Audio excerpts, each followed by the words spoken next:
सबसे पहले तो इकोनॉमिक सर्वे और करंट अफेयर से फोकस रखना चाहिए। साथ ही अपने फिर अगर साइंस टेक्नोलॉजी अच्छी है तो उसमें कर सकते हैं, मैथ अच्छी है तो उसमें कर सकते हैं। अगर मैथ वीक है तो फिर उनको फिर ज्योग्राफी या इकोनॉमिक्स में फिर और अच्छा करना पड़ेगा, तो वो चीज़ वहाँ कॉम्प्रोमाइज़ हो सकती है। और अभी जैसे जो मैच्योरिटी होती है वो ग्रेजुएशन के बाद ही आती है, तो एक मैच्योरिटी का एग्ज़ाम है। आपकी थिंकिंग जो एबिलिटी है वो ग्रेजुएशन के बाद ही डेवलप होती है, तो आपको ग्रेजुएशन के बाद ही करना चाहिए। साथ तो दोस्तों नमस्कार, स्वागत करते हैं हमारे चैनल पर। आज हम आरपीएससी भवन के बाहर आए और हमारे साथ अभी आप जैसा कि देख सकते हैं सर इंटरव्यू देकर आए, तो सर से उनके ओवरऑल इंटरव्यू एक्सपीरियंस के बारे में पूछते हैं। तो सर सबसे पहले आपका नाम और इंटरव्यू बैकग्राउंड के बारे में बताइए। मेरा नाम आशुतोष शर्मा है। मैंने बीटेक किया है 2021 में MNIT भोपाल से, और मैं अभी इंजीनियरिंग पद पर कार्य कर रहा हूँ। ये मेरा बैकग्राउंड है। इंटरव्यू एज पर एक्सपेक्टेशन गया, काफ़ी सवाल किए, कुछ मेरे बैकग्राउंड से भी किए थे। साथ ही उन्होंने जो बेसिक, जैसे मेरा आई फ्लो हो रहा है तो आई फ्लो के बारे में उन्होंने पूछा कि आई फ्लो कैसे होता है।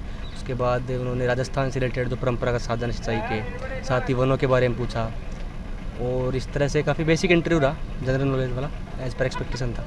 तो सर आपका बोर्ड कौन सा था? मेरा राठी सर का था। राठी सर का। और उनके जैसे करंट में से कौन से क्वेश्चन पूछे गए? करंट में से उन्होंने मेरे से, मैम थी तो न्यूज़पेपर से उन्होंने सवाल पूछा था। साथ ही जो अभी जो पासपोर्ट इंडेक्स वाला जो मैटर आया है रिपोर्ट, उसके बारे में पूछा था। तो करंट से तो यही थे। कौन से यही थे। और आपके जैसे ग्रेजुएशन बैकग्राउंड है उसके बारे में कुछ पूछा गया? उसमें मेरे सिविल से एक जो मेंबर थे उन्होंने पूरा सिविल से पूछा मेरे को, ट्रीटमेंट प्लांट के बारे में पूछा, और सिविल का बारे में और भी चीज़ें पूछी, पावर प्लांट के बारे में पूछा। तो सर आपने पहले कहीं से कोचिंग की है या फिर मॉक इंटरव्यू दी है?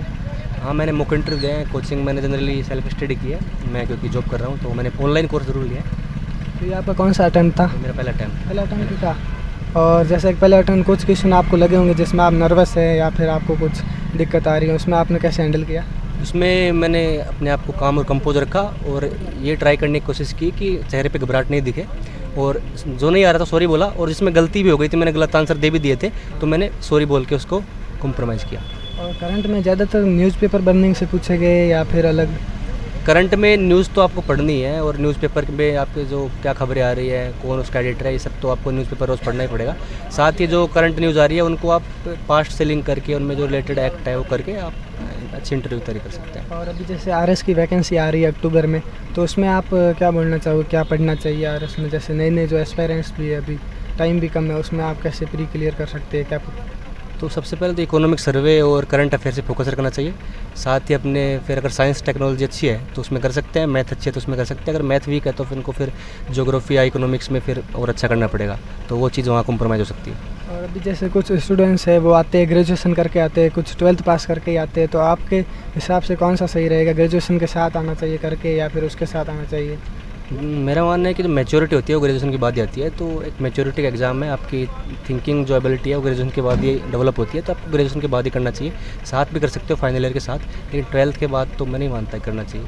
और अभी ज़्यादातर हमने पहले इंटरव्यू लिया, उसमें एआई से रिलेटेड क्वेश्चन पूछा गया, आपको कोई पूछा गया क्या? नहीं, मैं एक्सपेक्ट तो कर रहा था क्योंकि मैं इंजीनियर हूँ, लेकिन उन्होंने मेरे से कुछ पूछा नहीं। ठीक है, थैंक यू सर। उम्मीद करते हैं आप